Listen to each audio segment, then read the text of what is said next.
எல்லோரும் எப்படி இருக்கே? நான் இன்றைக்கி தட்டை பண்ணி காட்ட போகிறேன். இதில் 11 சரியான மெஷர்மெண்ட்டு.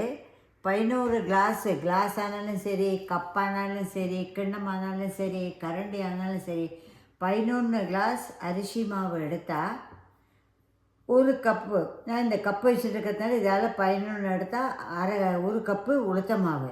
நான் இப்போது 5.5 கிளாஸ் அதோட பாதி தான் போட போகிறேன். 11 5.5 கிளாஸு இந்த கப்பால் 5.5 கிளாஸ் அரிசி மாவு, அரை கப்பு உளுந்த மாவு. இந்த அரிசி மாவை ரெடிமேட் மாவாக்கம். இதை நான் ஒன்று சூடு பிறக்க வறுத்துருக்கேன். இந்த உளுத்த மாவு நான் எப்பொழுதுமே பிடிச்சி ரெடியாக வச்சுப்பேன். நான் அவசரத்துக்கு எப்போ வேணாலும் நம்ம பண்ணிக்கலாம்.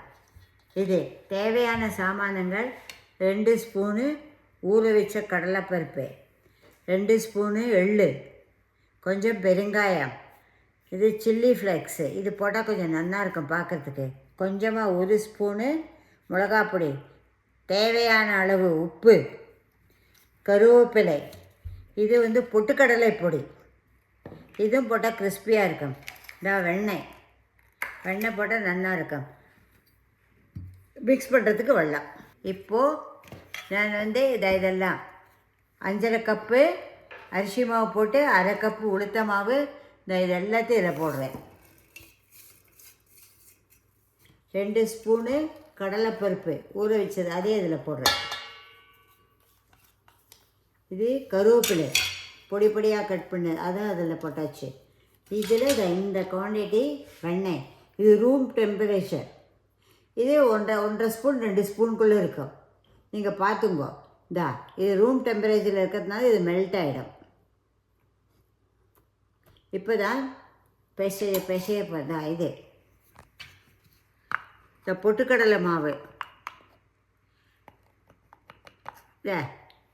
இது எடுத்திருக்கேன். ½ கப்பா? ஆமாம், ½ கப்பு பொட்டுக்கடலை மாவு.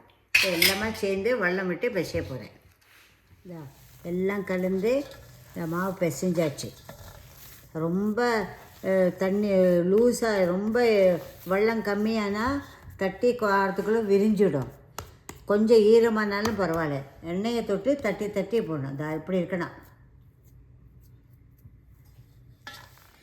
எண்ணெய் காஞ்சாச்சா பார்க்குறதுக்கு சின்ன மாவு இப்படி போடணும்.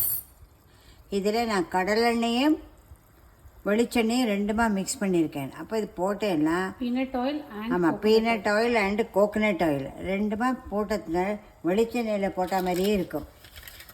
டேஸ்ட்டு நல்லா இருக்கும்.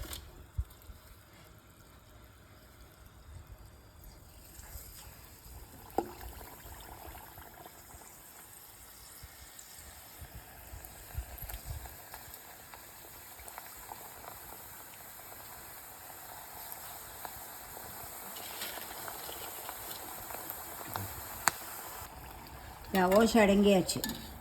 ஓசை அடங்கினது இந்த கோல்டன் கலரில் எடுக்க வேண்டியதான்.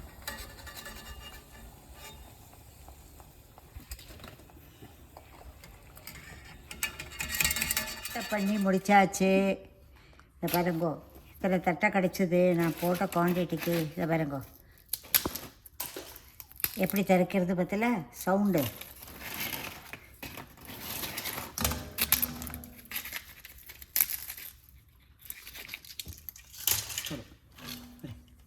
நீங்களும் ட்ரை பண்ணி பாருங்கோ.